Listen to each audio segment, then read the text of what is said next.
সে আমাদের একটা জামালা নিয়ে ওর কাছে আমরা গেছি, জয়নাল মোল্লার কাছে। যাওয়ার পরে আমার মার মোবাইল নাই, তো আমার আমার নাম্বারটা ও নিছে, নিয়ে বলতেছে যে মামলার বিষয় এটা, যে শান্তা মানে তখন আমারে বাগ্নি হিসেবে দেখতো, যে শান্তার নাম্বারটা দেন, আপনি যেহেতু মোবাইল নাই, স্মার্টফোন নাই আপনার কাছে, তা আপনি শান্তার নাম্বারটা দেন, ওই নাম্বারে আমি মামলার বিষয়ে আপনার সাথে কথা বলবো, আমি আপনাকে কাগজ টাগজ পাঠাবো এইসব ব্যাপারে। তখন আস্তে আস্তে আমার লোক ফেসবুকে অ্যাড হইছে, আমার বড় ভাই বর্দা, ও আমার না করছে যে ওর সাথে কি লেগে অ্যাড হইছো তুমি, আমার অনেকেই আরো বলছে। তা আমি বলছি যে জামালাটার বিষয়ে ওর লোকে অ্যাড হইছি, অন্য কিছুই না। তখন আমি বিশ্বাস করছি না ও যে এত খারাপ, আমার ভাইয়ের তখনই আমার সাবধান করছে।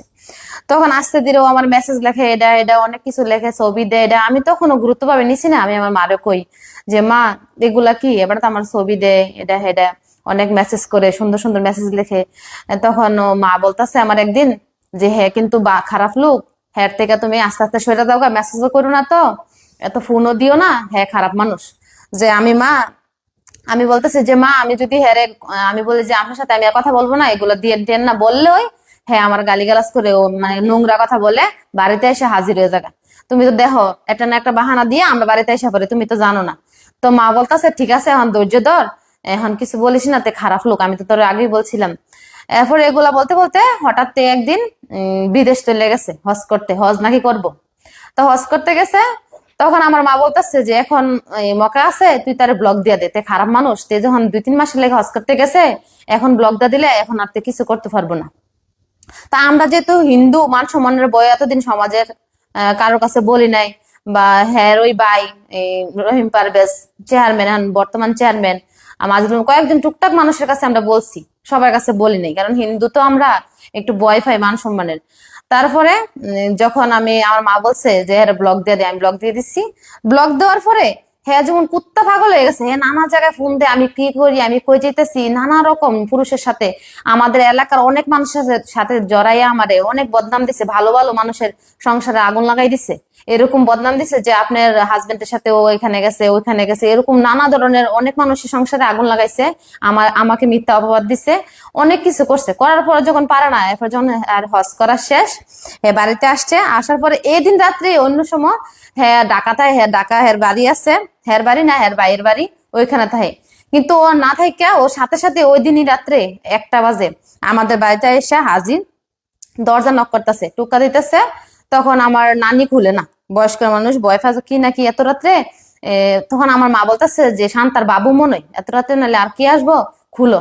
হ্যাঁ মানে হঠাৎ করে আগে দরজা খুলছি, হ্যাঁ আমার গায়ের উন্নার ধরে হাতে ধরে টানাটানি শুরু করে দিছে, এদিকে আসো এদিকে এসো, মানে মানে টানাটানি শুরু করে দিছে। আমি তো ভয় পেয়ে ঘাবড়ে গেছি, আমি কথা কমু না, আমি হ্যার সাথে কথা কমু না, কথা কমু না, যে আমি আপনার সাথে কথা বলবো না, আমি ভয়ে আমি অন্যরকম পালাই গেছি, মানে গিয়ে লুকাই রয়েছি। তখন আমার নানিরে আমার মারে অনেক হেনাস্তা করতেছে, করার পরে কোনো মতে হারে বের করতে হয় না, প্রায় 2:30 বেজে গেছে, এরপরে হারে বের করছে।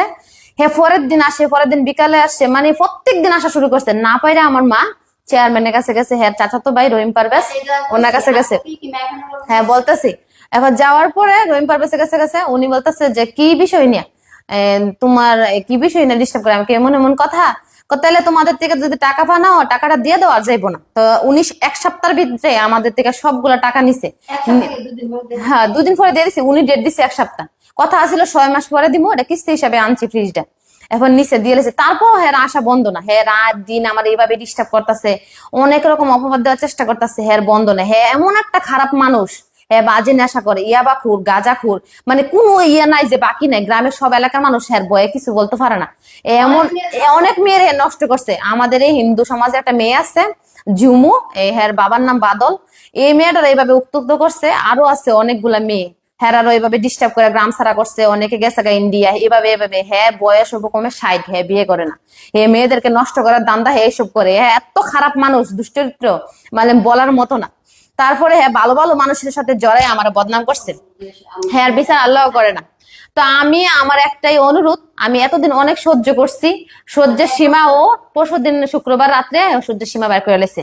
গ্রামের হ্যাঁ 20-25 জন হইব, এর সাথে আসিল অনেক মানুষ আসিল, আমি সবাইকে চিনি।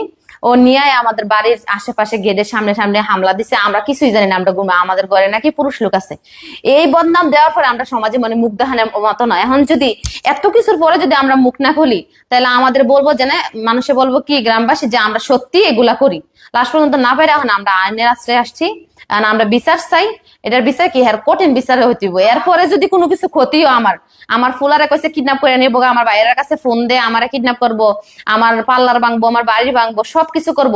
যদি এরপরে কোনো কিছু হয়, এর লেগে দাঁড়িয়ে থাকবো জয়নাল মোল্লা, বিএনপির নেতা জয়নাল মোল্লা, আর কেউ না। এর পিছে আরো অনেক মানুষ আছে, হেরই নাম কইলাম কারণ হেরা সরাসরি আসে নাই, হে আসছে তার লেগে হের নাম বলছি।